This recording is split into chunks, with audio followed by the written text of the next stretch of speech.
ನಮಸ್ಕಾರಗಳಿರಿ. ಈ ವಿಡಿಯೋದಲ್ಲಿ ನಿನ್ನೆ ಮಾರ್ಕೆಟ್ಗೆ ಸಂಬಂಧಪಟ್ಟಂತೆ ಬಂದಂತ ಬ್ರೇಕಿಂಗ್ ಸುದ್ದಿಗಳನ್ನ ತಿಳ್ಕೊಳ್ಳುವಂತ ಪ್ರಯತ್ನವನ್ನು ಮಾಡೋಣ. ಆಕ್ಚುಲಿ ಕಾರಣಾಂತರದಿಂದ ನಿನ್ನೆ ರಾತ್ರಿ ಮಾರ್ಕೆಟ್ ಅಪ್ಡೇಟ್ಸ್ ಅನ್ನ ಕವರ್ ಮಾಡಕ್ಕಾಗಲಿಲ್ಲ. ಹಾಗಾಗಿ ಇವತ್ತು ಹೇಗಿದ್ರು ಸ್ಯಾಟರ್ಡೆ ಮಾರ್ಕೆಟ್ ಏನು ಓಪನ್ ಇರಲ್ಲ. ಹಾಗಾಗಿ ಇವತ್ತು ಮಾರ್ಕೆಟ್ ಪರ್ಫಾರ್ಮೆನ್ಸ್ ಬಗ್ಗೆ ಕೂಡ ತಿಳ್ಕೊಳ್ಳೋಣ. ಅದ್ರ ಜೊತೆಗೆ RBI ಇಂದ ಬಂದಂತ ಸುದ್ದಿ ಜೊತೆಗೆ ನಿನ್ನೆ GDP ಡೇಟಾ ಕೂಡ ರಿಲೀಸ್ ಆಗಿದೆ. ಅದ್ರ ಬಗ್ಗೆ ಕೂಡ ತಿಳ್ಕೊಳ್ಳುವಂತ ಪ್ರಯತ್ನವನ್ನು ಮಾಡೋಣ. ಮೊದಲಿಗೆ ಡಿಸ್ಕ್ಲೇಮರ್ ಕೊಡ್ಲಿಕ್ಕೆ ಇಷ್ಟಪಡ್ತೇನೆ. ಇಲ್ಲಿ ಕವರ್ ಮಾಡ್ತಿರುವಂತ ಯಾವುದೇ ಸ್ಟಾಕ್ ಕೂಡ ರೆಕಮೆಂಡ್ ಮಾಡೋದಿಲ್ಲ. ನೀವು ಫರ್ದರ್ ಸ್ಟಡಿ ಮಾಡಿ ಡಿಸಿಷನ್ ತಗೊಳ್ಬಹುದು. ಆಸ್ ಎ ಎಜುಕೇಶನಲ್ ಪರ್ಪಸ್ ನಾನು ನಿಮ್ಮ ಮುಂದೆ ತರ್ತಾ ಇದ್ದೀನಿ. ಹಾಗೆ ನೀವೇನಾದ್ರೂ ಇಲ್ಲಿವರೆಗೂ ನಮ್ಮ ಇನ್ಸ್ಟಾಗ್ರಾಮ್ ಹಾಗೂ ಫೇಸ್ಬುಕ್ ಖಾತೆಗಳನ್ನ ಫಾಲೋ ಮಾಡ್ತಿಲ್ಲ ಅಂತಂದ್ರೆ ಡಿಸ್ಕ್ರಿಪ್ಷನ್ ಅಲ್ಲಿ ಎರಡರ ಲಿಂಕ್ ಇರುತ್ತೆ. ಎರಡನ್ನು ಕೂಡ ಫಾಲೋ ಮಾಡಿ. ಇನ್ ಕೇಸ್ ಯೂಟ್ಯೂಬ್ ಅಲ್ಲಿ ವಿಡಿಯೋಗಳನ್ನ ಅಪ್ಲೋಡ್ ಮಾಡ್ಲಿಕ್ಕೆ ಸಮಸ್ಯೆಗಳಾದ್ರೆ ಇನ್ಸ್ಟಾಗ್ರಾಮ್ ಅಥವಾ ಫೇಸ್ಬುಕ್ ಅಲ್ಲಿ ನಿಮಗೆ ಅಪ್ಡೇಟ್ಗಳು ಸಿಗುತ್ತೆ. ಇನ್ನು ಮೊದಲಿಗೆ ನಿನ್ನೆ ನಮ್ಮ ಮಾರ್ಕೆಟ್ ನ ಪರ್ಫಾರ್ಮೆನ್ಸ್ ಅನ್ನು ನೋಡ್ತದೆ. ನಿಫ್ಟಿಯಲ್ಲಿ ನೋಡಬಹುದು 0.21% ಅಥವಾ 49 ಪಾಯಿಂಟ್ಸ್ ಡೌನ್ ಪರ್ಫಾರ್ಮೆನ್ಸ್ ನೋಡಲಿಕ್ಕೆ ಸಿಕ್ಕಿದೆ. ಓಪನಿಂಗ್ ಚೆನ್ನಾಗಿ ಆಯ್ತು. ನಿನ್ನೆ ಕೂಡ ಫ್ಲಾಟಿಶ್ ಓಪನಿಂಗ್ ನ ಇಂಡಿಕೇಶನ್ ಇತ್ತು. ಬಟ್ ಏಷ್ಯನ್ ಮಾರ್ಕೆಟ್ಸ್ ನೆಗೆಟಿವ್ ಇತ್ತು. ಅದೇ ರೀತಿ ಸ್ವಲ್ಪ ಅಪ್ ಡೌನ್ ಅಲ್ಲಿ ಓಪನ್ ಆಗಬಹುದು ಅನ್ನೋ ಎಕ್ಸ್ಪೆಕ್ಟೇಷನ್ ಇತ್ತು. ಬಟ್ ಸ್ವಲ್ಪ ಅಪ್ ಅಲ್ಲೇ ಓಪನ್ ಆಯ್ತು. ಬಟ್ ಅಲ್ಲಿಂದ ಸಸ್ಟೈನ್ ಆಗ್ಲಿಲ್ಲ. ಮತ್ತೆ ಡೌನ್ ಆಯ್ತು. ಮತ್ತೆ ಒಂದಷ್ಟು ರಿಕವರಿ ಕಂಡು ಬಂತು. ಮತ್ತೆ ಅಲ್ಲಿಂದ ನೋಡಬಹುದು ಯಾವ ರೀತಿ ಡೌನ್ ಆಯ್ತು ಅಂತ. ಕೊನೆಯಲ್ಲಿ ಮತ್ತೆ ಒಂದು ಬೌನ್ಸ್ ಬ್ಯಾಕ್ ಕೂಡ ನೋಡ್ಲಿಕ್ಕೆ ಸಿಕ್ತು around 70 points. But over all 49 points 0.21% down ಅಲ್ಲಿ ಕ್ಲೋಸಿಂಗ್ ಅನ್ನ ಕೊಟ್ಟಿದೆ. ಇನ್ನು ಸೆನ್ಸೆಕ್ಸ್ ಕಡೆ ಬಂದ್ರೆ ಇಲ್ಲಿ 0.16% ಅಥವಾ 116 ಪಾಯಿಂಟ್ಸ್ ಡೌನ್ ಪರ್ಫಾರ್ಮೆನ್ಸ್ ಇದೆ. ಸೇಮ್ ಚಾರ್ಟ್ ಪ್ಯಾಟರ್ನ್ ನಮಗೆ ಸೆನ್ಸೆಕ್ಸ್ ಅಲ್ಲೂ ಕೂಡ ನೋಡ್ಲಿಕ್ಕೆ ಸಿಗುತ್ತೆ. ಇನ್ನು ಬ್ರಾಡ್ ಮಾರ್ಕೆಟ್ ಇಂಡೈಸಸ್ ಗಳ ಪರ್ಫಾರ್ಮೆನ್ಸ್ ಅನ್ನು ನೋಡೋದಾದ್ರೆ ನಿಫ್ಟಿ ನೆಕ್ಸ್ಟ್ 15 ಅಲ್ಲಿ ನೋಡಬಹುದು ಪಾಸಿಟಿವ್ ಪರ್ಫಾರ್ಮೆನ್ಸ್ ಇದೆ. 0.26% ಪಾಸಿಟಿವ್ ಅಲ್ಲಿ ಕ್ಲೋಸಿಂಗ್ ಅನ್ನು ಕೊಟ್ಟಿದೆ. ಹಾಗೆ ನಿಫ್ಟಿ 100 ಅಲ್ಲಿ 0.12% ನೆಗೆಟಿವ್ ಇದೆ. ನಿಫ್ಟಿ 200 0.17% ನೆಗೆಟಿವ್ ಇದೆ. ಹಾಗೆ ನಿಫ್ಟಿ 500 0.14% ನೆಗೆಟಿವ್ ಇದೆ. ಅಂದ್ರೆ 0.1 ಇಂದ 0.2% ವರೆಗೂ ನೆಗೆಟಿವ್ ಪರ್ಫಾರ್ಮೆನ್ಸ್ ಇದೆ. ಬಟ್ ನಿಫ್ಟಿ ನೆಕ್ಸ್ಟ್ 15 ಅಲ್ಲಿ ಸ್ವಲ್ಪ ಮಟ್ಟಿಗೆ ಪಾಸಿಟಿವ್ ಪರ್ಫಾರ್ಮೆನ್ಸ್ ನೋಡ್ಲಿಕ್ಕೆ ಸಿಕ್ಕಿದೆ. ಇನ್ನು ಮಿಡ್ ಕ್ಯಾಪ್ ಕಡೆ ಬಂದ್ರೆ ಮಿಡ್ ಕ್ಯಾಪ್ 50 ಅಲ್ಲಿ 0.38% ನೆಗೆಟಿವ್ ಪರ್ಫಾರ್ಮೆನ್ಸ್ ಇದೆ. ಮಿಡ್ ಕ್ಯಾಪ್ 100 ಅಲ್ಲಿ 0.35% ನೆಗೆಟಿವ್ ಇದೆ. ಹಾಗೆ ಮಿಡ್ ಕ್ಯಾಪ್ 150 ಅಲ್ಲಿ 0.29% ನೆಗೆಟಿವ್ ಇದೆ. ಅಂದ್ರೆ ಇಲ್ಲೂ ಕೂಡ 0.3% ಅಥವಾ ಅದು ಅಬೌವ್ 0.3% ಡೌನ್ ಪರ್ಫಾರ್ಮೆನ್ಸ್ ಇದೆ. ಇನ್ನು ಸ್ಮಾಲ್ ಕ್ಯಾಪ್ ಕಡೆ ಬಂದ್ರೆ ಸ್ಮಾಲ್ ಕ್ಯಾಪ್ 50 0.05% ನೆಗೆಟಿವ್ ಇದೆ. ಸ್ಮಾಲ್ ಕ್ಯಾಪ್ 100 0.06% ನೆಗೆಟಿವ್ ಇದೆ. ಸ್ಮಾಲ್ ಕ್ಯಾಪ್ 250 0.01% ಪಾಸಿಟಿವ್ ಇದೆ. ಅಂದ್ರೆ ಸ್ಮಾಲ್ ಕ್ಯಾಪ್ ಅಲ್ಲಿ ಬೆಟರ್ ಇದೆ performance compare to large and mid cap. Small cap ಸ್ವಲ್ಪ ಕಡಿಮೆ ಪ್ರಮಾಣದಲ್ಲಿ ಬಿದ್ದಿದೆ ಅಂತಾನೆ ಹೇಳ್ಬೋದು ನಿನ್ನೆ. ಇನ್ನು ಮೈಕ್ರೋ ಕ್ಯಾಪ್ ನೋಡೋದಾದ್ರೆ ಇಲ್ಲೂ ಕೂಡ ನೋಡಬಹುದು 0.01% ನೆಗೆಟಿವ್ ಇದೆ. Micro cap and small cap ಅಲ್ಲಿ ಕಡಿಮೆ ಪ್ರಮಾಣದ ಡೌನ್ ಪರ್ಫಾರ್ಮೆನ್ಸ್ ನೋಡ್ಲಿಕ್ಕೆ ಸಿಕ್ಕಿದೆ ನಿನ್ನೆ. ಇನ್ನು ನಿನ್ನೆ ಗ್ಲೋಬಲ್ ಮಾರ್ಕೆಟ್ ಗಳು ಯಾವ ರೀತಿ ಪರ್ಫಾರ್ಮ್ ಮಾಡಿದೆ ಅಂತ ನೋಡೋದಾದ್ರೆ ಯುರೋಪಿಯನ್ ಕ್ಯೂಸ್ ನೋಡಬಹುದು ಮಿಕ್ಸ್ಡ್ ಇದೆ. ಹಲವು ಮಾರ್ಕೆಟ್ ಗಳು ಪಾಸಿಟಿವ್ ಅಲ್ಲಿ ಇದ್ದಾವೆ, ಹಲವು ಮಾರ್ಕೆಟ್ ಗಳು ನೆಗೆಟಿವ್ ಅಲ್ಲಿ ಇದ್ದಾವೆ. ಬಟ್ ಏಷ್ಯನ್ ಮಾರ್ಕೆಟ್ಸ್ ಮಾತ್ರ ಭರ್ಜರಿಯಾಗಿ ನೆಗೆಟಿವ್ ಆಗಿದ್ದಾವೆ ನೋಡಬಹುದು. ಕೋಸ್ಪಿ ಅಂತೂ 5.5%, IDX ಕಂಪೋಸಿಟ್ 4% ಗಿಂತ ಜಾಸ್ತಿ ಇದೆ. ಹ್ಯಾಂಗ್ಸೆಂಗ್ 1% ಗಿಂತ ಜಾಸ್ತಿ, ಶಾಂಘೈ ಕಂಪೋಸಿಟ್ 1% ಗಿಂತ ಜಾಸ್ತಿ, ಚೀನಾ A50 ಅದು ಕೂಡ 1% ಗಿಂತ ಜಾಸ್ತಿ ಇದೆ. ಇನ್ನು ನಿಕ್ಕೈ 1.31%, SZSE 2.21%. ಅಂದ್ರೆ ಏಷ್ಯಾದಲ್ಲಂತೂ ನೆಗೆಟಿವ್ ಕ್ಯೂಸ್ ಇದೆ. ಇದರಲ್ಲಿ ನಮ್ಮ ಮಾರ್ಕೆಟ್ ಬೆಟರ್ ಅಂತಾನೆ ಹೇಳ್ಬೋದು. ಯಾಕಂದ್ರೆ ಫ್ಲಾಟಿಶ್ ಪರ್ಫಾರ್ಮೆನ್ಸ್ ಅನ್ನ ಮಾಡಿದೆ. ಈವನ್ ಪೋರ್ಟ್ಫೋಲಿಯೋಗಳ ಲೆವೆಲ್ ಕೂಡ ಮೇ ಬಿ ಫ್ಲಾಟಿಶ್ ಇರಬಹುದು ಅಥವಾ ಸ್ಲೈಟ್ಲಿ ನೆಗೆಟಿವ್ ಇರಬಹುದು. ಯಾಕಂದ್ರೆ ನನ್ನ ಪೋರ್ಟ್ಫೋಲಿಯೋ ಕೂಡ ಜಸ್ಟ್ 0.01% ನೆಗೆಟಿವ್ ಆಗಿದೆ ನೆನೆ. ಬಟ್ ಏಷ್ಯನ್ ಮಾರ್ಕೆಟ್ಸ್ ಅಲ್ಲಿ ಜಾಸ್ತಿನೇ ನೆಗೆಟಿವ್ ಪರ್ಫಾರ್ಮೆನ್ಸ್ ನೆನೆ ನೋಡ್ಲಿಕ್ಕೆ ಸಿಕ್ಕಿದೆ. ಈವನ್ ಯುರೋಪಿಯನ್ ಮಾರ್ಕೆಟ್ ಗಳು ಕೂಡ ಮಿಕ್ಸ್ಡ್ ಕ್ಯೂಸ್ ಅಲ್ಲಿ ಕ್ಲೋಸಿಂಗ್ ಅನ್ನ ಕೊಟ್ಟಿದ್ದಾವೆ. ಇನ್ನು ಅಮೆರಿಕನ್ ಮಾರ್ಕೆಟ್ ಕೂಡ ನಿನ್ನೆ ಡೌನ್ ಆಗಿದೆ ನೋಡಬಹುದು. ಡೌ ಜೋನ್ಸ್ 1.35%, S&P 500 2.64, ನಾಸ್ಡಾಕ್ ಅಂತೂ 4% ಬಿದ್ದಿದೆ. ನಾನು ಅಮೆರಿಕದಲ್ಲಿ ಸ್ವಲ್ಪ ಜಾಸ್ತಿನೇ ನೆಗೆಟಿವ್ ರಿಯಾಕ್ಷನ್ ಬರ್ಲಿಕ್ಕೆ ಕಾರಣ ಇದೆ. ಜಾಬ್ಲೆಸ್ ಕ್ಲೈಮ್ಸ್ ನೋಡಬಹುದು. US ಇನಿಷಿಯಲ್ ಜಾಬ್ಲೆಸ್ ಕ್ಲೈಮ್ಸ್ 2,25,000 ಬಂದಿದೆ. ಎಸ್ಟಿಮೇಷನ್ ಇತ್ತು 2,14,000 ಬರ್ಬೋದು ಅಂತ. ಬಟ್ 2,25,000 ಬಂದಿದೆ. ಹಿಂದಿನ ವಾರ ಕೂಡ ನೋಡಬಹುದು 2,11,000 ಬರ್ಬೋದು ಅಂತ ಇತ್ತು. 2,15,000 ಬಂದಿತ್ತು. ಇದು ಸ್ವಲ್ಪ ಭಯವನ್ನ ಉಂಟು ಮಾಡಿದೆ ಮಾರ್ಕೆಟ್ ಅಲ್ಲಿ. ಏನ್ ಭಯ ಅಂತಂದ್ರೆ ರೇಟ್ ಹೈಕ್ ಮಾಡಬಹುದು ಅಂತ. ಅದ್ರ ಜೊತೆಗೆ ಇನ್ನೂ ಸಣ್ಣ ಪುಟ್ಟ ಕಾರಣಗಳಿರುತ್ತವೆ, ಎಸ್ಪೆಷಲಿ ಮಿಡ್ಲ್ ಈಸ್ಟ್ ಕನ್ಸರ್ನ್ಸ್ ಅದು ಇದು ಅಂತ. ಹಾಗಾಗಿ ಭರ್ಜರಿ ನೆಗೆಟಿವ್ ಪರ್ಫಾರ್ಮೆನ್ಸ್ ನೋಡ್ಲಿಕ್ಕೆ ಸಿಕ್ಕಿದೆ ಅಮೆರಿಕನ್ ಮಾರ್ಕೆಟ್ ಅಲ್ಲಿ ನಿನ್ನೆ. ಅದು ಕಲಿಸಿದ್ರೆ ನಮ್ಮ ಇಂಡಿಯನ್ ಮಾರ್ಕೆಟ್ ಅಲ್ಲಿ ಸ್ವಲ್ಪ ಕಡಿಮೆ ಪ್ರಮಾಣದ ಡೌನ್ ಪರ್ಫಾರ್ಮೆನ್ಸ್ ಇದೆ. ಇವನ್ ಏಷ್ಯನ್ ಮಾರ್ಕೆಟ್ಸ್ ಹೋಲಿಸಿದ್ರು ಕೂಡ ನಮ್ಮಲ್ಲಿ ಕಡಿಮೆ ಬಿದ್ದಿದೆ ಅಂತಾನೆ ಹೇಳ್ಬೋದು. ನಿನ್ನೆ RBI MPC ಮೀಟಿಂಗ್ ಇತ್ತು. ನಾನು ನಿನ್ನೆ ಮಾರ್ನಿಂಗ್ ವಿಡಿಯೋದಲ್ಲೇ ಏನನ್ನ ಅಬ್ಸರ್ವ್ ಮಾಡಬೇಕು ಅನ್ನೋದನ್ನ ಮೆನ್ಷನ್ ಮಾಡಿದ್ದೆ. ಗೊತ್ತಿಲ್ಲ ಎಷ್ಟು ಜನ ನೀವು ಅಬ್ಸರ್ವ್ ಮಾಡಿದ್ರಿ ಅಂತ. ನಾನು ಕೂಡ ನಮ್ಮ ವಾಟ್ಸ್ಆಪ್ ಚಾನಲ್ ಅಲ್ಲಿ ಡಿಸಿಷನ್ ಬಂದ ಮೇಲೆ ಅಪ್ಡೇಟ್ ಗಳನ್ನ ಕೊಟ್ಟಿದ್ದೆ. ನೀವೇನಾದ್ರೂ ವಾಟ್ಸ್ಆಪ್ ಚಾನಲ್ ಗೆ ಜಾಯ್ನ್ ಆಗಿದ್ರೆ ಗೊತ್ತಿರುತ್ತೆ. ಇನ್ ಕೇಸ್ ಇನ್ನು ಜಾಯ್ನ್ ಆಗಿಲ್ಲ ಅಂದ್ರೆ ಡಿಸ್ಕ್ರಿಪ್ಷನ್ ಅಲ್ಲಿ ಲಿಂಕ್ ಇರುತ್ತೆ. ಅಂದ್ರೆ ವಿಡಿಯೋ ಡಿಸ್ಕ್ರಿಪ್ಷನ್ ಅಲ್ಲ, ಚಾನಲ್ ನ ಡಿಸ್ಕ್ರಿಪ್ಷನ್ ಹೋಗಿ ಅಲ್ಲಿ ಲಿಂಕ್ ಇರುತ್ತೆ. ಅಥವಾ ನೀವು ಇನ್ಸ್ಟಾಗ್ರಾಮ್ ಅಲ್ಲಿ ನೋಡ್ತಿದ್ದೀರಿ ಅಂದ್ರೆ ಇನ್ಸ್ಟಾಗ್ರಾಮ್ ನ ಬಯೋದಲ್ಲೂ ಕೂಡ ಲಿಂಕ್ ಇರುತ್ತೆ. ಸೇರ್ಕೊಳ್ಳಿ ವಾಟ್ಸ್ಆಪ್ ಚಾನಲ್ ಗೆ. ಏನೆಲ್ಲ ಡಿಸಿಷನ್ ತಗೊಂಡ್ರು, ಏನೆಲ್ಲ ಅನೌನ್ಸ್ಮೆಂಟ್ ಗಳನ್ನ ಮಾಡಿದ್ರು ಅಂತ ನೋಡೋದಾದ್ರೆ, ಮೊದಲಿಗೆ ರೆಪೋ ರೇಟ್ ಅಲ್ಲಿ ಯಾವುದೇ ರೀತಿ ಬದಲಾವಣೆ ಮಾಡಲಿಲ್ಲ. 5.25% ಕಂಟಿನ್ಯೂ ಮಾಡಿದ್ರು. ಅದು ಎಕ್ಸ್ಪೆಕ್ಟೆಡ್, ಅನ್ಎಕ್ಸ್ಪೆಕ್ಟೆಡ್ ಏನಲ್ಲ. ಜೊತೆಗೆ ಸ್ಟ್ಯಾನ್ಸ್ ನ್ಯೂಟ್ರಲ್ ಇದೆ. ಆಕೇಶ್ ಏನಾದ್ರೂ ಇರುತ್ತಾ ಅನ್ನೋ ಎಕ್ಸ್ಪೆಕ್ಟೇಷನ್ ಇತ್ತು, ಬಟ್ ಅಲ್ಲೇನು ಬದಲಾವಣೆಯನ್ನ ಮಾಡಲಿಲ್ಲ. ಸ್ಟ್ಯಾನ್ಸ್ ನ್ಯೂಟ್ರಲ್ ಆಗಿ ಕಂಟಿನ್ಯೂ ಮಾಡಿದ್ದಾರೆ. GDP ಪ್ರೊಜೆಕ್ಷನ್ಸ್ ಅನ್ನ ನೋಡೋದಾದ್ರೆ, FY27 GDP ಫೋರ್ಕಾಸ್ಟ್ ಅನ್ನ ಕಡಿಮೆ ಮಾಡಿದ್ದಾರೆ. 6.9% ಇತ್ತು ಮುಂಚೆ, ಅದನ್ನ 6.6% ಗೆ ಇಳಿಸಿದ್ದಾರೆ. ಕಾರಣ ಅಂತೂ ನಿಮಗೆ ಗೊತ್ತಿದೆ, ಗ್ಲೋಬಲ್ ಅನ್ಸರ್ಟನಿಟೀಸ್ ಗ್ರೋತ್ ಮೇಲೆ ಇಂಪ್ಯಾಕ್ಟ್ ಮಾಡ್ತಿದೆ. Supply chain disruptions, oil prices, weather related risk ಇವೆಲ್ಲವನ್ನ ಗಮನದಲ್ಲಿ ಇಟ್ಕೊಂಡು 6.9% ಗ್ರೋತ್ ಪ್ರೊಜೆಕ್ಷನ್ ಇದ್ದದನ್ನ 6.6% ಗೆ ಇಳಿಸಿದ್ದಾರೆ. ಇನ್ನು ಫಸ್ಟ್ ಕ್ವಾರ್ಟರ್ ಅಲ್ಲಿ 6.6% ಇರಬಹುದು ಅಂತ ಹೇಳ್ತಿದ್ದಾರೆ. ಹಾಗೆ ಸೆಕೆಂಡ್ ಕ್ವಾರ್ಟರ್ 6.3%, ಥರ್ಡ್ ಕ್ವಾರ್ಟರ್ 6.5%, ಹಾಗೆ ಫೋರ್ತ್ ಕ್ವಾರ್ಟರ್ 6.8% ಇರಬಹುದು ಅಂತ ಫೋರ್ಕಾಸ್ಟ್ ಅನ್ನ RBI ಮಾಡಿದೆ.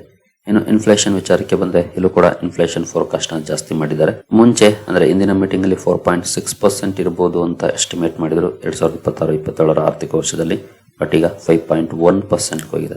4.6 ಇಂದ 5.1% ಗೆ ಜಾಸ್ತಿ ಮಾಡಿದ್ದಾರೆ. ಅಂದ್ರೆ 0.05% ಫೋರ್ಕಾಸ್ಟ್ ಅನ್ನ ಜಾಸ್ತಿ ಮಾಡಿದ್ದಾರೆ. ಇನ್ನು ಕ್ವಾರ್ಟರ್ ವೈಸ್ ನೋಡೋದಾದ್ರೆ, ಫಸ್ಟ್ ಕ್ವಾರ್ಟರ್ ಅಲ್ಲಿ 4.2% ಇರಬಹುದು, ಸೆಕೆಂಡ್ ಕ್ವಾರ್ಟರ್ 5.1%, Q3 ನಲ್ಲಿ 5.9%, Q4 ಅಲ್ಲಿ 5.9% ಇರಬಹುದು ಅಂತ ಎಸ್ಟಿಮೇಟ್ ಮಾಡ್ತಿದ್ದಾರೆ. ಇದೆಲ್ಲ ಎಕ್ಸ್ಪೆಕ್ಟೆಡ್, ಅನ್ಎಕ್ಸ್ಪೆಕ್ಟೆಡ್ ಅನ್ನಲ್ಲ. GDP ಡೇಟಾ ಆಗ್ಬೋದು ಅಥವಾ ಇನ್ಫ್ಲೇಷನ್ ಡೇಟಾ ಆಗ್ಬೋದು, ಇವೆಲ್ಲ ಜಾಸ್ತಿ ಮಾಡಬಹುದು ಅನ್ನೋ ಎಕ್ಸ್ಪೆಕ್ಟೇಷನ್ ಇತ್ತು, ಅನ್ಎಕ್ಸ್ಪೆಕ್ಟೆಡ್ ಏನಲ್ಲ. ಅವಾಗಿನ ಮಾರ್ಕೆಟ್ ಅಂತ ದೊಡ್ಡ ರಿಯಾಕ್ಷನ್ ಮಾಡಿಲ್ಲ ಅಂತಾನೆ ಹೇಳ್ಬೋದು ನಿನ್ನೆ. ಬಟ್ ಇಲ್ಲಿ ಮಾರ್ಕೆಟ್ಗೆ ಕೆಲವು ಒಳ್ಳೆ ನಿರ್ಧಾರಗಳನ್ನ ತಗೊಂಡಿದ್ದಾರೆ. ಬಟ್ ಮಾರ್ಕೆಟ್ ರಿಯಾಕ್ಟ್ ಮಾಡಿಲ್ಲದೆ ಇರಬಹುದು, ಬಟ್ ಕೆಲವು ಒಳ್ಳೆ ನಿರ್ಧಾರಗಳು ಬಂದಿದೆ. ಇವನ್ ಸರ್ಕಾರದಿಂದ ಕೂಡ ಒಂದು ಒಳ್ಳೆ ಅಪ್ಡೇಟ್ ಬಂದಿದೆ. ನೋಡಬಹುದು, ಇಲ್ಲಿ ಗವರ್ನಮೆಂಟ್ ಬಾಂಡ್ಸ್ ಏನಿತ್ತು, ಅದರಲ್ಲಿ ಫಾರಿನ್ ಇನ್ವೆಸ್ಟರ್ಸ್ ಇನ್ವೆಸ್ಟ್ಮೆಂಟ್ ಏನ್ ಮಾಡ್ತಿದ್ರು 15 ಇಯರ್, 30 ಇಯರ್, 40 ಇಯರ್ಗೆ ಅಲ್ಲೂ ಕೂಡ ಟ್ಯಾಕ್ಸ್ ಆಗ್ತಾ ಇದ್ರು. ಬಟ್ ಈಗ ಆ ಟ್ಯಾಕ್ಸ್ ಅಲ್ಲಿ ಬದಲಾವಣೆಯನ್ನ ಮಾಡಿದ್ದಾರೆ. ಯಾಕಂದ್ರೆ ಲಾಂಗ್ ಟರ್ಮ್ ಬಾಂಡ್ಸ್ ಅಲ್ಲಿ ಇನ್ವೆಸ್ಟ್ ಮಾಡ್ತಾರೆ ಅಂದ್ರೆ ನಮ್ಮ ಭಾರತದ ಗ್ರೋತ್ ಗೆ ಕಾಂಟ್ರಿಬ್ಯೂಷನ್ ಮಾಡ್ದಂಗೆ. ಇವನ್ ನಾವೇ ಇನ್ವೆಸ್ಟ್ ಮಾಡಿದ್ರು ಅಷ್ಟೇ, ಲಾಂಗ್ ಟರ್ಮ್ ಅಲ್ಲಿ ಇನ್ವೆಸ್ಟ್ ಮಾಡ್ತೀವಿ ಅಂದ್ರೆ ನಾವು ಭಾರತದ ಗ್ರೋತ್ ಗೆ ಕಾಂಟ್ರಿಬ್ಯೂಷನ್ ಮಾಡ್ತಾ ಇದೀವಿ. ಬಟ್ ಆಕ್ಚುಲಿ ಸರ್ಕಾರ ನಮಗೂ ಟ್ಯಾಕ್ಸ್ ಆಗ್ತಿದೆ. ಅದಕ್ಕೆ long term capital gain tax ನ ತೆಗೀರಿ ಅಂತ ಒತ್ತಾಯ ಕೇಳಿ ಬರ್ತಿರೋದು. Short term okay, but long term ದ ತೆಗೀರಿ ಅಂತ ಹೇಳೋದು. ಬಟ್ ಇಲ್ಲಿ ಬಾಂಡ್ಸ್ ವಿಚಾರದಲ್ಲಿ FIS ಗೆ ಏನು ಟ್ಯಾಕ್ಸ್ ಆಗ್ತಾ ಇದ್ರು ಅದನ್ನ ತೆಗೆದಿದ್ದಾರೆ. ನೋಡಬಹುದು, bonds under this category are part of 3 global indexes. Limits on investment and other securities also be removed. Limits for investment by non-resident Indians, overseas citizens, India are being increased and extended to all individual persons residing outside India. ಅಂದ್ರೆ ಹೊರಗಿನಿಂದ inflow ಬರ್ಲಿಕ್ಕೆ support ಮಾಡುವಂತ ನಿರ್ಧಾರವನ್ನ ತಗೊಂಡಿದ್ದಾರೆ. ಈ ಎಲ್ಲ points ಗಳನ್ನ ಬೇಕಿದ್ರೆ ಒಂದ್ಸಲ ಓದ್ಕೊಳ್ಳಿ. ಇನ್ನು ಡೊಮೆಸ್ಟಿಕ್ ಎಕನಾಮಿಕ್ ಆಕ್ಟಿವಿಟಿ ಸ್ಟಡಿ ಆಗಿದೆ ಅಂತ ಹೇಳಿದ್ದಾರೆ. ಬಟ್ ಗ್ಲೋಬಲ್ ರಿಸ್ಕ್ ಇದ್ದೇ ಇದೆ, ಅದನ್ನ ನಾವು ಇಗ್ನೋರ್ ಮಾಡೋ ಆಗಿಲ್ಲ ಅಂತಾನು ಕೂಡ ಇವರು ಹೇಳಿದ್ದಾರೆ. RBI ಗವರ್ನರ್ ಸರ್ಕಾರದ ಕಡೆಯಿಂದ ಕೂಡ ಈ ಬಾಂಡ್ಸ್ ಟ್ಯಾಕ್ಸ್ ಬಗ್ಗೆ ಒಂದು ಒಳ್ಳೆ ಅಪ್ಡೇಟ್ ಬಂತು. RBI ಕೂಡ ಒಂದಷ್ಟು ನಿರ್ಧಾರಗಳನ್ನ ತಗೊಂಡಿದೆ. ಒಟ್ಟಿನಲ್ಲಿ ಭಾರತಕ್ಕೆ ಇನ್ವೆಸ್ಟರ್ಸ್ ಅನ್ನ ಅಟ್ರಾಕ್ಟ್ ಮಾಡ್ಲಿಕ್ಕೆ ಒಂದಷ್ಟು ಡಿಸಿಷನ್ ಗಳು ಬಂದಿದೆ ನಿನ್ನೆ ಸರ್ಕಾರದ ಕಡೆಗಿಂದ ಅಂಡ್ RBI ಕಡೆಗಿಂದ. ಬಟ್ ಸ್ಟಿಲ್ ಮಾರ್ಕೆಟ್ಸ್ ರಿಯಾಕ್ಟ್ ಮಾಡಲಿಲ್ಲ, ಫ್ಲಾಟ್ ಆಗಿ ಪರ್ಫಾರ್ಮೆನ್ಸ್ ಅನ್ನ ಮಾಡಿದೆ. ನೀವಿಲ್ಲಿ ನೋಡಬಹುದು, RBI has done almost everything markets wanted. So why is the Nifty flat? So market ಏನ್ ಬೇಕಿತ್ತು ಅದನ್ನೇ ಮಾಡಿದೆ. ನೋಡಬಹುದು, foreign investors have been offered easier access to government bonds. Long pending tax irritants have finally been addressed. Public sector companies have been incentivized to raise overseas borrowings. Banks have been encouraged to mobilize dollar deposits. Policymakers have also effectively signaled that they are willing to use the capital account to defend macroeconomic stability rather than rely solely on the interest rates. Tax irritants ಅನ್ನ ತೆಗೆದಿದ್ದಾರೆ. Government bonds ಗೆ easy access ಕೊಟ್ಟಿದ್ದಾರೆ. Public sector companies, PSU companies ಏನಿದಾವೆ ಅವರುಗಳು overseas borrowings ಅನ್ನ ತಗೊಳ್ತಾರೆ ಅಂದ್ರೆ ಅದಕ್ಕೆ ಇನ್ಸೆಂಟಿವೈಸ್ ಮಾಡಿದ್ದಾರೆ. ಸೊ ಮಾರ್ಕೆಟ್ಸ್ ಗೆ ಉಪಯೋಗ ಆಗುವಂತದ್ದನ್ನೇ ಮಾಡಿದ್ದಾರೆ. ಬಟ್ ಸ್ಟಿಲ್ ಮಾರ್ಕೆಟ್ಸ್ ರಿಯಾಕ್ಟ್ ಮಾಡಿಲ್ಲ ಅಥವಾ ರಿಲೀಫ್ ರ್ಯಾಲಿ ಬಂದಿಲ್ಲ.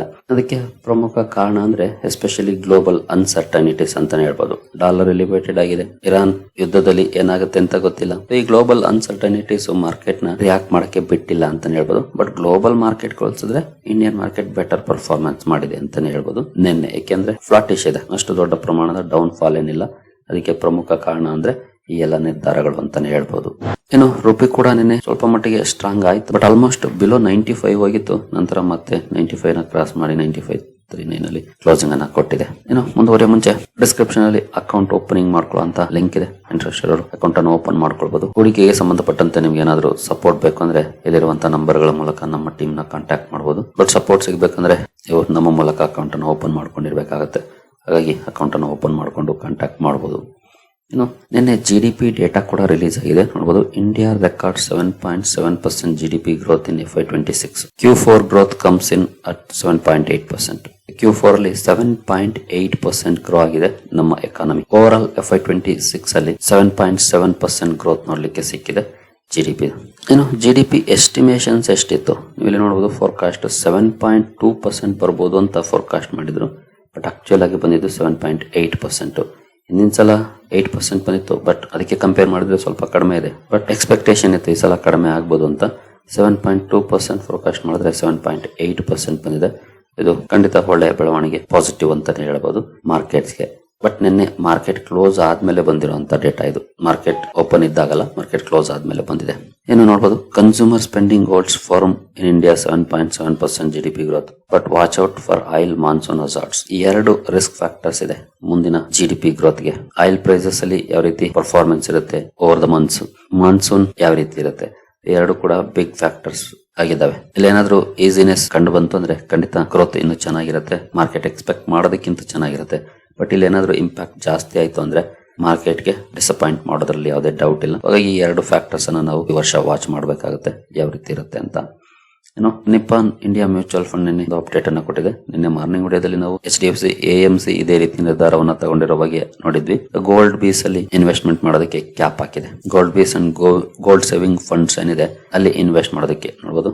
Restrict fresh investments in gold schemes, ಹೊಸದಾಗಿ ಇನ್ವೆಸ್ಟ್ಮೆಂಟ್ ಮಾಡೋದಕ್ಕೆ ಅಲೋ ಮಾಡ್ತಾ ಇಲ್ಲ. ಬಟ್ SIPs ಏನಾದ್ರು ಇದ್ರೆ ಆನ್ಗೋಯಿಂಗ್ SIPs ಅದು ಕಂಟಿನ್ಯೂ ಆಗುತ್ತೆ, ಅದ್ರ ಮೇಲೆ ಏನು ಇಂಪ್ಯಾಕ್ಟ್ ಆಗೋದಿಲ್ಲ. ನೀವೇನಾದ್ರೂ SIP ಮಾಡ್ತಿದ್ರಿ ಅಂದ್ರೆ ಮಾಡಬಹುದಾಗಿರುತ್ತೆ. ಇನ್ನು ನಿನ್ನೆ BHEL ಒಂದು ಬಿಗ್ ಅಪ್ಡೇಟ್ ಅನ್ನ ಕೊಟ್ಟಿದೆ. ಕಂಪನಿಗೆ ಒಂದು ಒಳ್ಳೆ ಆರ್ಡರ್ ಸಿಕ್ಕಿದೆ. ಡೊಮೆಸ್ಟಿಕ್ ಎಂಟಿಟಿಯಿಂದ ಸಿಕ್ಕಿರುವಂತಹ ಆರ್ಡರ್ ಅಮೌಂಟ್ ಅನ್ನು ನೋಡಬಹುದು. ₹21,000 crore, ಸುಮಾರು 21,000 ಕೋಟಿ ಆರ್ಡರ್ ಕಂಪನಿಗೆ ಸಿಕ್ಕಿದೆ. ಒಂದು ಸುದ್ದಿಯನ್ನು ನಿನ್ನೆ ಡ್ಯೂರಿಂಗ್ ದ ಮಾರ್ಕೆಟ್ ಕೊಟ್ಟಿತ್ತು, ಬಟ್ ಸ್ಟಾಕ್ ಅಲ್ಲಿ ರಿಯಾಕ್ಷನ್ ಬರಲಿಲ್ಲ. 3/800 megawatt major STPP stage 2 EPC package ಒಳ್ಳೆ ಸುದ್ದಿ, ಬಟ್ ಸ್ಟಾಕ್ ಅಲ್ಲಿ ರಿಯಾಕ್ಷನ್ ಬರಲಿಲ್ಲ. ನೋಡೋಣ ನಾಳೆ ನಡೆದ್ರಲ್ಲಿ ಏನಾದ್ರು ಸೋಮವಾರ ಏನಾದ್ರು ಇದಕ್ಕೆ ಒಳ್ಳೆ ಪರ್ಫಾರ್ಮೆನ್ಸ್ ಇರುತ್ತಾ ಅಂತ. ಸರಿ ಹೇಳಿರಿ, ಎಲ್ಲ ಅಪ್ಡೇಟ್ಸ್ ನಿಮ್ಗೆ ಇಷ್ಟ ಆಗಿದೆ ಅನ್ಕೊಳ್ತೀನಿ. ಹಾಗೆ ಡಿಸ್ಕ್ರಿಪ್ಷನ್ ಅಲ್ಲಿ ಅಕೌಂಟ್ ಅನ್ನು ಓಪನ್ ಮಾಡ್ಕೊಳ್ಳುವಂತ ಲಿಂಕ್ ಇರುತ್ತೆ, ಅಕೌಂಟ್ ಅನ್ನು ಓಪನ್ ಮಾಡ್ಕೊಳ್ಬಹುದು. ಈಗ ನಮ್ಮ ಇನ್ಸ್ಟಾಗ್ರಾಮ್ ಹಾಗೂ ಫೇಸ್ಬುಕ್ ಅಕೌಂಟ್ ಗಳ ಲಿಂಕ್ ಕೂಡ ಇರುತ್ತೆ, ಅದನ್ನು ಕೂಡ ಫಾಲೋ ಮಾಡಿ. ಮುಂದಿನ ವಿಡಿಯೋದಲ್ಲಿ ಸಿಗೋಣ. ಅಲ್ಲಿವರೆಗೂ ಜೈ ಹಿಂದ್, ಜೈ ಕರ್ನಾಟಕ.